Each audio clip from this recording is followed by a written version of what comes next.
Hello and welcome to the Inspired Ideas podcast with your host, Diane Cunningham Ellis. This is the podcast to help you get real about living an inspired life and what it takes to become the best version of you. After creating an association, 10 self-published books, 5 magazines, a high-ticket mastermind, and 10 courses, I am fully ready to show you how to create, market, and deliver in your community courses and coaching programs. I am on a mission to show Christian women entrepreneurs how to start or scale their inspired business with less overthinking and much more fun. I am here to inspire you and guide you with weekly episodes on all things related to life, business, and the creative journey. Let's dive into this week's episode.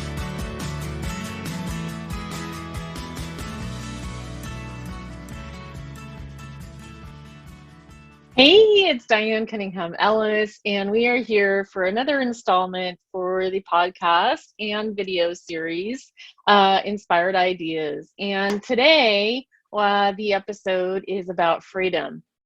And a couple of years ago, I did something that I called the Freedom Experiment. And so because of that, I was thinking about what I did and how it worked and really wanted to bring that back here to the table so we could talk about that. The Freedom Experiment, hashtag the Freedom Experiment. So what does that mean? I've got 5 things I want to share with you today about what you could include in your own possibilities for freedom. If you're an entrepreneur, guess what? You have freedom. And oftentimes we start boxing ourselves back in. We start putting ourselves back into a job. And I want to just say, let's break loose. So number 1 I want to talk about is giving myself and you permission to ask the question, what if? Now, one of my coaches was talking about this on a training earlier this week. And I love this concept. Over on my wall, I have a sign that says experiment. So what if? So if I give myself freedom, I ask myself this question: what if? What if I raised all my prices, which I just did? What if I made this cost less? What if I only did private coaching? What if I only did mastermind? What if I only did workshops? So giving myself permission. What if I only ate meat? What if I only ate vegetables? So just constantly giving myself room to experiment, to trust, to allow, and to ask those what if questions. Ask the what if questions of myself. What if I did this? What if I did this? What if it could work this way? And then that leads me to the second concept in this training: why not? Okay, so we've got the what ifs, and then we've got the why nots. Why not me?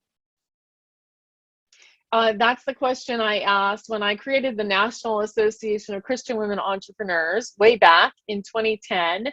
I began with that question, what if? And then I looked around the web and found a couple people doing something similar, but I just felt like there was a gap. And so then I began to ask the second question, why not? Why not me? And then basically I had to convince myself that yes, me, and get out of the imposter syndrome. I had to get out of imposter syndrome. You're going to have to do that many, many times. Why? Because you're going to say someone's already doing that. You're going to get into comparison, competing, contrasting. You're going to get into, feeling like you're a fraud. Well, guess what? I had to remove all of that. And step into why not me, right? Why not me to create this thing? And finally, boldly went forward. And because of that boldness, audacity, that first year after I launched I opened the doors, there was 0 members. There was 0 members. And then in our first year of the National Association, I welcomed 165 members. And I look back on my younger self and I just give her that high five. I just think, I'm so proud of you. I'm so proud of you, younger self. I'm so proud of you, younger Diane, for having that bold, brave audacity. right? I asked the what if, and then I went into the why not, and I moved forward with action. So one of my main keys for my success, which is what I love helping clients with, is bold, brave action steps. And heck, you don't know if it's going to work. I mean, what works for me might not work for you, babe.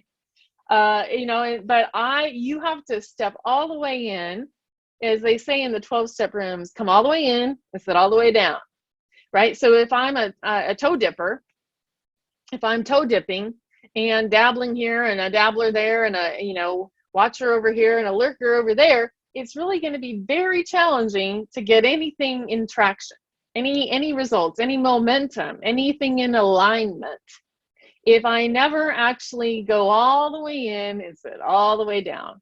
So number 3 in the freedom experiment is, how could it? I love this question. How could it? How could it? How could it work? I love this question. So this is number 3 in your freedom experiment with your business, with your life. How could it work for me to go to New York City again? How could it work? And I have evidence of these stories I'm sharing. How could it work for me to enroll in that mastermind I'm curious about, and to learn from that coach that I want so desperately to be closer to? How could it work for me to have the chance to go on this retreat? How could it work? And so instead of going to the negative, I always go towards, how could it? How could it? How could this work out for me? How could I rearrange things? How could we get there? How could this happen? And so it's a mindset shift, of course. How could it is very different than the negative, this could never work, right? So you're going to have to, if you want some more freedom, if you say you want freedom, you're going to have to change your mindset. You're going to have to do these things, the what ifs, the why nots, the how could it, because oftentimes, most of the time, it works out completely different than I think it will, right? Isn't that the truth? It works out completely different than I think it will, but I have to take those action steps. I have to get my foot in the game. I have to, as they say, I have to put some skin in the game. I have to, make the payment. I have to, put it on the calendar. I mean, I remember when I was first a coach, early coaching, and I would just say, hey, my coaching days are Tuesday and Thursday, and I would just put in a highlighter in green that these are coaching spots. And that helped me actually go out and fill some of those coaching spots, right? I had to prepare, and I had to set the time on my system that I used then. I coach Tuesdays and Thursdays. Because before that, I was coaching any old time, no boundaries. Guess what? If you have no boundaries, you're going to have no income. Lack of boundaries, lack of income. That's a separate podcast. But you have to set boundaries and know when you work and when you don't work, and when you reply and when you don't reply. So I want you to, that's another piece of the freedom. You have the freedom to not reply. You have the freedom to decide when you're working and when you're not. Because if not, you're going to get run ragged all over the internet. You're going to be resentful of all of your clients, your members, your people. And that is really no way to have a business. Resentment is not attractive. It's not sexy. Okay, so let's let go of all the resentment by building in really healthy boundaries in our business. All right, so let's go to piece number 4 here. Oftentimes I need to say, for part of the freedom experiment, I need to kind of go to the worst case scenario. Now, some of you are always in the worst case scenario, but for me, I'm a positivity girl. I'm a positivity girl, even though I've struggled in many times in my life with depression. I've struggled with anxiety. I've had my addiction, but in general, I'm a smiling, cheery girly. But I often, this is part of the freedom, is worst case scenario. If you live there all the time, you're going to have to rally yourself out. But worst case scenario, I need to think of, what's the worst that could happen if I try this? Okay, no one signs up? Well, great. No one signed up. Who's going to know, right? Who's going to know that no one signed up, right? I mean, I'm going to know, but, worst case scenario, I need to give a refund. Okay, and that's, you know, about once a year I need to give a refund for something. That's pretty good odds. Worst case scenario, you know, there's only 5 women in the program. Okay, great. I'm going to serve those 5 and I'm going to serve them well. The first year I did a mastermind, I had 2 women sign up for $12,000. And you know what? We did some amazing things. We did amazing things that year. And over the years, my mastermind has changed, evolved. The price has gone down and gone up. It has gone longer and shorter. I mean, it has been an evolution, a revolution, an evolution, and a leveling of me, and me welcoming more women in, me welcoming more women. And that mastermind is about to shift again. It's about to shift again to reflect my next level, my next level. But worst case scenario is no one signs up. Okay, well, is it the name of the program? Is it that you only posted once? Is it that you didn't believe in your own program? If you don't believe in your own coaching program or offer, then guess what? Well, I'm certainly not going to believe in it. Now, remember this, coaches have coaches, speakers, and coaches have coaches, and coaches coach. This is very important. I was off on a tangent with this with my husband just this week. Coaches coach, speakers speak, writers write. So if you tell me you are a writer and want to write more, then I expect you to be writing daily.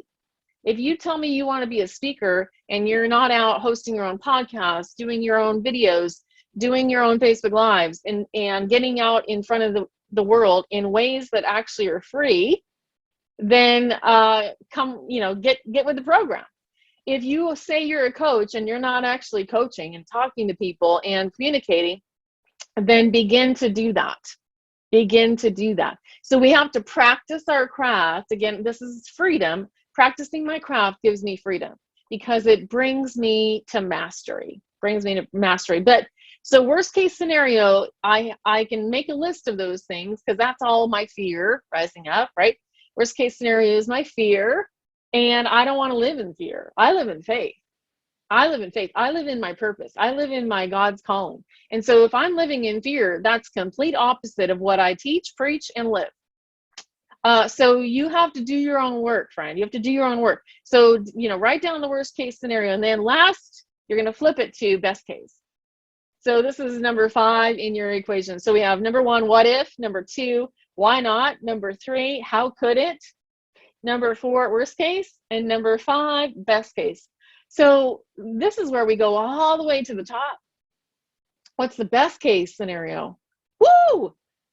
And oftentimes we're afraid to say that. We're afraid to say it. We're afraid to want it. We're afraid to be too bold. We're afraid that we're leaving everybody else behind. How do I know this? Because I've been dealing with this. Best case scenario is the slots are full, right? Best case scenario is I have a waiting list. Best case scenario is I'm not holding back.